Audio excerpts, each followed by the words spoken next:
డాక్టర్లు అయినా PG students బట్టి ప్రిస్క్రిప్షన్ ఇస్తే వాళ్ళు నెట్లో సిస్టంలో చెక్ చేసి మెడిసిన్స్ రాయిస్తున్నారు. కేవలం ఒక సీనియర్ డాక్టర్ లేరు, ఏదైనా కేసెస్ ఉంటే ఇమీడియట్ రెఫర్ అవుతున్నారు. ఇంకో కేసు ఏమైనా మీకేం పేరు వెళ్ళిపోవాలి లేకపోతే బాబు చెప్పినట్టుగా చెప్తున్నారు. ఎంతమంది ప్రాణాలతో చెలగాటమాడతారు. ఈ నరేష్ రెడ్డి అనే వ్యక్తి అపోలో హాస్పిటల్ కబడ్డీ హాస్పిటల్లో పెట్టుకోరు, గవర్నమెంట్ డాక్టర్లు మొత్తం పక్కన పెట్టి కేవలం పీజీ స్టూడెంట్స్ తోటి ఆ హాస్పిటల్ వెళ్తూ ప్రాణాలతో చెలగాటమాడుతున్నట్టు అపోలో హాస్పిటల్ యాజమాన్యం, ఆ యాజమాన్యం ఈ ప్రభుత్వ ఆసుపత్రి వాళ్ళని ఒప్పందం రద్దు చేసేంత వరకు అవసరమైతే ఈ విషయంపై నేను ఆమరణ డిస్ట్రిబ్యూట్ చేస్తున్న ముఖ్యమంత్రి గారు కలెక్టర్ గారికి చెప్పా, ముఖ్యమంత్రి గారు కూడా విజ్ఞప్తి చేస్తున్నాను. నా బిడ్డ విషయంలో న్యాయ విచారణ జరగాలి, ఏమి జరిగింది తేల్చాలి.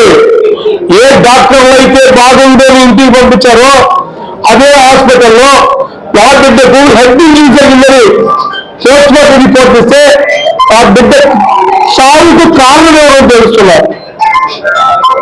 ఇందుకు 35 సంవత్సరాలు జరిగిన ఆ బిడ్డ జీవితాన్ని మరణానికి కళ్ళాలు చూస్తే ఏ తండ్రి కూడా ఇట్లాంటి శోకం వాళ్ళు ఉంటాయి. ఇంతకన్నా దురదృష్టం దగ్గర కూడా విద్యార్థులు పార్టీకైనందరూ కూడా ఈ విషయంపై ఖచ్చితంగా అందరూ సహకరించాలి. ఈ యొక్క బోర్డుగా అపోలో హాస్పిటల్ యాజమాన్యం, బోనస్ యాజమాన్యం అక్కడ కేవలం పీజీ స్టూడెంట్స్ పెట్టారు, ప్రాణాలతో చెలగడబడుతున్నారు, పేద వర్గాల జీవితాలతో చెలగడబడుతున్నారు. ఈ నరేష్ రెడ్డి వెంటనే అరెస్ట్ చేయాలి. అక్కడ 60 డాక్టర్లు వెంటనే అరెస్ట్ చేయాలి.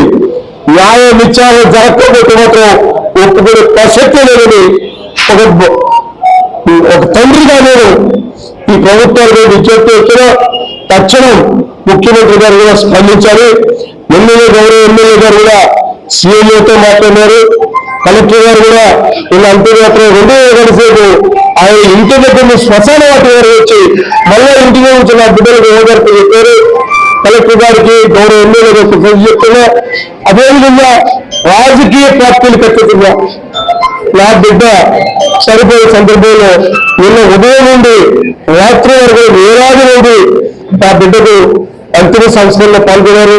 ఆ బిడ్డకు సంతాపం తెలియజేశారు. వారికి అందరూ ప్రత్యేక కృతజ్ఞతలు చెప్తున్నా. అన్ని రాజకీయ పార్టీలు కూడా ఈ అపోలో ప్రజా సంఘాలు, రాజకీయ పార్టీలు, మహిళా సంఘాలు నా బిడ్డకు జరిగిన విషయం పైన ప్రతి ఒక్కరు స్పందించాలి.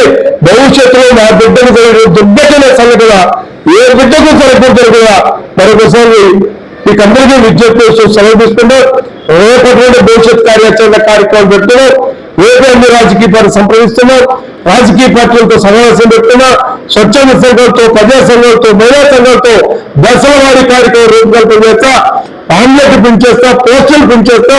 నా బిడ్డ ఫోటో వేసి ఈ అపోలో యాజమాన్యం, అపోలో హాస్పిటల్ డాక్టర్లు నా బిడ్డను హత్య చేశారు. దీనికి నిరసనగా భవిష్యత్ కార్యక్రమం రూపొందిస్తాం. ప్రజల యొక్క మద్దతు సమీకరిస్తా. భవిష్యత్ కార్యక్రమాలు అవసరమైతే ఆమరణ ప్రాణ త్యాగాలు సిద్ధమవుతాం తప్ప అపోలో యాజమాన్యంతో ఉండడం వీళ్ళని కూడా మరొకసారి పత్రిక ముఖ్య విజ్ఞప్తి సెలవు తీసుకుంటాం.